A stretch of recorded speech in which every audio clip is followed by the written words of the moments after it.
नमस्ते दोस्तों, मैं Davinder Singh, advocate as well as chartered accountant. Simplifying GST has been the mantra over my YouTube channel. दोस्तों, आज जिस केस लॉ के बारे में मैं आपके साथ बात करने वाला हूं, वो केस लॉ काफ़ी इंपॉर्टेंट है और केस लॉ का नाम है मार्ग ERP limited versus commissioner of Delhi goods and service tax. ये इस केस को जो जजमेंट है इसकी डिलीवर की है दिल्ली हाई कोर्ट ने और ये जजमेंट काफ़ी लेटेस्ट है, 3 फरवरी 2023 की।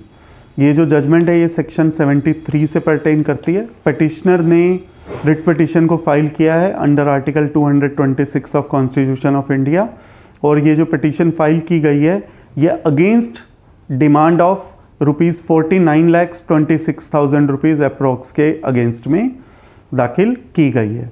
जो ऑर्डर पास किया गया है एडजुडिकेटिंग अथॉरिटी के द्वारा वो पास किया गया था 7 जून 2022 को। इस ऑर्डर के अगेंस्ट में इस रिट पिटीशन को दाखिल किया गया था दिल्ली हाई कोर्ट में और दिल्ली हाई कोर्ट ने जो जजमेंट दी है वो 3 फरवरी 2023 को दी है। जो ऑर्डर पास किया गया था एडजुडिकेटिंग अथॉरिटी के द्वारा Delhi goods and service tax के असिस्टेंट कमिश्नर के द्वारा, वो ऑर्डर एक अनसाइंड ऑर्डर था। ऑर्डर के ऊपर साइन नहीं किए हुए थे और जो शोकॉज नोटिस इशू किया गया था एडजुडिकेटिंग अथॉरिटी के द्वारा वो इशू किया गया था लगभग 1.5 साल पहले। ऑर्डर पास करने से पहले ऑर्डर पास किया गया था 7 जून 2022 को। शोकॉज नोटिस इशू किया गया था 6 फरवरी 2021 को। जो शोकॉज नोटिस इशू किया गया था ये भी एक अनसाइंड शोकॉज नोटिस था और ये क्रिप्टिक नोटिस था, क्योंकि सेक्शन 73 में जो नोटिस जारी किया जा सकता है वो 4 कंडीशन के अगेंस्ट में किया जा सकता है। Where tax is not paid और टैक्स इज शॉर्ट पेड और आईटीसी रॉन्गली अवेल्ड और यूटिलाइज्ड और रिफंड एरनेसली क्लेम्ड। और ये चारों बातें मिल लिखी हुई थी कि you please provide us reason why tax and interest should not be levied against you because you have not paid tax और शॉर्ट पेड टैक्स और आईटीसी रॉन्गली अवेल्ड और यूटिलाइज्ड और रिफंड एरनेसली क्लेम्ड। तो जो petitioner है वो इस position में ही नहीं था कि क्या एलिगेशन इसके ऊपर लगाया गया, क्योंकि चारों चीज़ें थी और वो क्रिप्टिक के तौर पर एक शोकॉज नोटिस को जारी किया गया था। रिस्पोंडेंट का कहना था, रिस्पोंडेंट मीन्स डिपार्टमेंट के द्वारा उनका ये कहना था कि ये जो नोटिस है जो 6 फरवरी 2021 को इशू किया गया था ये कंटिन्यूएंस में था एक उस नोटिस के जो नोटिस 1 जनवरी 2021 को जारी किया गया था। तो 3 टाइमलाइंस हैं। 1 जनवरी 2021 को फर्स्ट नोटिस, 6 फरवरी 2021 को शोकॉज नोटिस और 7 जून 2022 को ऑर्डर। जो कि 6 फरवरी 2021 वाला नोटिस और 7 जून 2022 वाला ऑर्डर दोनों अनसाइंड ऑर्डर थे।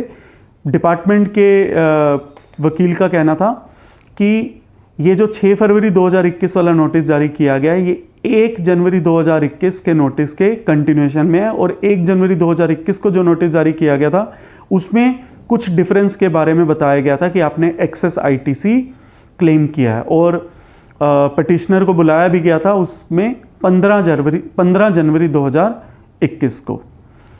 हाई कोर्ट ने एक दूसरे केस को रेफर किया, उस केस को भी दिल्ली हाई कोर्ट ने डिसाइड किया था, रेलसिस इंजीनियर्स के केस को। उसके बीच में ये कहा गया था या तो ऑर्डर साइन होना चाहिए और अगर वो अपलोड किया गया है इलेक्ट्रॉनिकली पोर्टल पर तो कम से कम वो डिजिटली साइन जरूर होना चाहिए। अगर डिजिटली साइन नहीं है तो वो साइंड होना चाहिए। तो दिल्ली हाई कोर्ट का ये कहना था कि ये जो केस है this is very much covered by रेलसिस इंजीनियर्स। और एक केस और बॉम्बे हाई कोर्ट के द्वारा जो डिसाइड किया गया था रमानी सुचित के केस से, उससे भी वो संबंधित है। इन दोनों केसेस का हवाला देते हुए दिल्ली हाई कोर्ट ने कहा कि जो शोकॉज नोटिस है वो अब कंप्लीट नहीं है, बट उन्होंने शोकॉज नोटिस को क्वैश नहीं किया। उन्होंने क्योंकि माना कि ओरिजिनली एक नोटिस 1 जनवरी 2021 को भी इशू हुआ था जिसमें एक्सेस आईटीसी इशू के बारे में बात थी। तो उन्होंने पिटिशनर को कहा कि वो अपना जवाब दे दें और डिपार्टमेंट को भी कहा कि ये उन्हीं पॉइंट पर केस को डिसाइड करेगी जो ओरिजिनली एक नोटिस जारी किया गया था 1 जनवरी 2021 को और उन पॉइंट्स के बाहर ये ऑर्डर पास नहीं करेंगे। They will remain because those are the points on which petitioner is required to furnish its reply.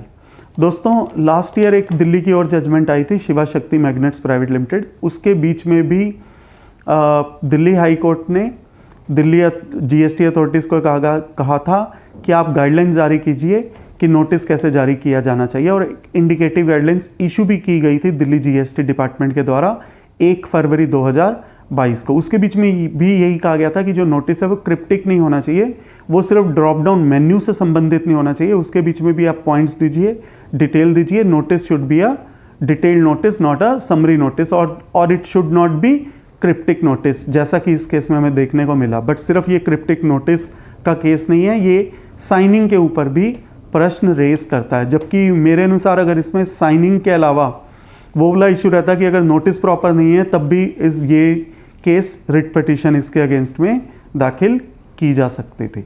दोस्तों, मैं उम्मीद करता हूँ ये केस लॉ आपके बिजनेस एंडेवर्स के लिए, आपके प्रोफेशनल एंडेवर्स के लिए काफ़ी यूजफुल साबित होगा। धन्यवाद।